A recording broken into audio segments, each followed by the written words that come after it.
नमस्कार प्यारे बच्चों, आज मैं आपके लिए लाई हूँ सहायक वाचन कक्षा 7 हिंदी। और यहाँ पे अध्याय 5 में सहनशीलता पाठ का सॉल्यूशन मैं आपको कराऊंगी। तो ज़्यादा समय बर्बाद नहीं करते हैं और हम आते हैं अपने प्रश्नोत्तर पर। तो सबसे पहला प्रश्न है, आप देख लीजिएगा। यहाँ पे अभ्यास प्रश्न दे रखे हैं, रिक्त स्थानों की पूर्ति कीजिए। नंबर 1, संसार में उस व्यक्ति को सफलता मिलती है जो दुखों से घबराता नहीं है। 2, संत एकनाथ प्रतिदिन गोदावरी स्नान करने जाते थे। 3, सुकरात यूनान के महान विचारक एवं दार्शनिक थे। 4, सरदार भगत सिंह, सुखदेव और राजगुरु स्वतंत्रता के लिए फांसी पर चढ़ गए। इसके बाद हम आते हैं प्रश्नोत्तर पर। निम्नलिखित प्रश्नों के उत्तर दीजिए। पहला प्रश्न है, सहनशीलता से आप क्या समझते हैं? तो सहनशीलता से आप क्या समझते हैं, यहाँ पे मैंने निशान लगाया है पेज नंबर 14। पेज नंबर 14 पर आएंगे हम। तो यहाँ पर प्रश्न नंबर 1 का निशान है, व्यक्ति के सहन करने की क्षमता को ही सहनशीलता कहते हैं। तो यह पहले प्रश्न का उत्तर है।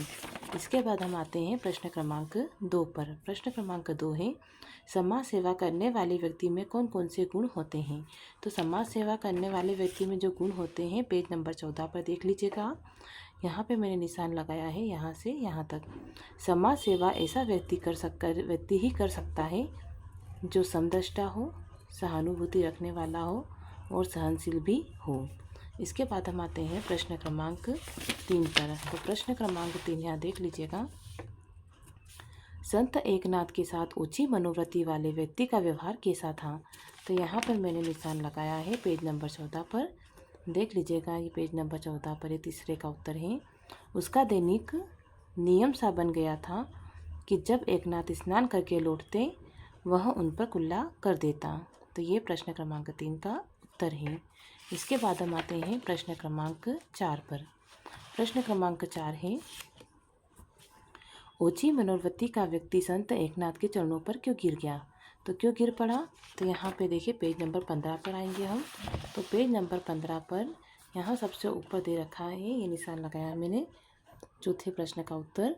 107वीं बार कुल्ला करने पर भी जब संत एकनाथ मुस्कुराते रहे और फिर स्नान कराए तो उसे अपने आप पर बड़ी लज्जा आई और वह चुप एकनाथ के चरणों पर गिर पड़ा। यह प्रश्न क्रमांक 4 का उत्तर। इसके बाद हम आते हैं प्रश्न क्रमांक 5 पर। तो प्रश्न क्रमांक 5 ये रहा, क्रांतिकारियों ने भगत सिंह की परीक्षा किस प्रकार ली? तो किस प्रकार ली, यहाँ पे पेज नंबर 15 पर आएंगे। पेज नंबर 15 पर यहाँ पर देखिए मैंने निशान लगा रखा है, ये वाला पेज नंबर 15 पर 5वें प्रश्न का उत्तर है।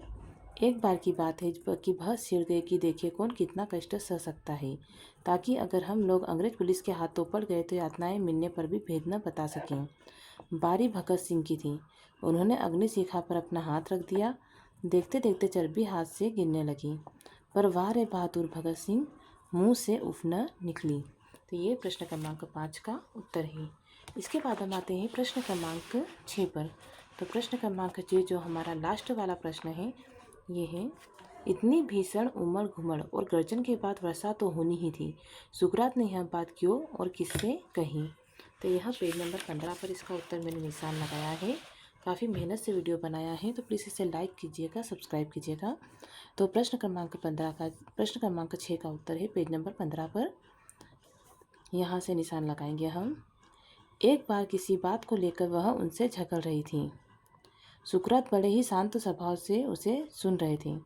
जब बहुत देर हो गई और पत्नी का बोलना बंद नहीं हुआ तो सुकरात उठकर बाहर जाने लगे। क्रोध से तिल मिलाते हुए उसने सारा गंदा पानी सुकरात के ऊपर उड़ेल दिया। मुस्कुराकर शांत भाव से केवल इतना ही कहा, इतनी भीषण उमड़ घुमड़ और गर्जन के बाद वर्षा तो होनी ही थी। तो यह पाठ कंप्लीट होता है। अगर वीडियो अच्छा लगा हो तो लाइक कीजिएगा, चैनल को सब्सक्राइब कीजिएगा, ताकि आने वाली वीडियो की नोटिफिकेशन आपको मिल सके। जय हिंद, जय भारत, जय धन्यवाद।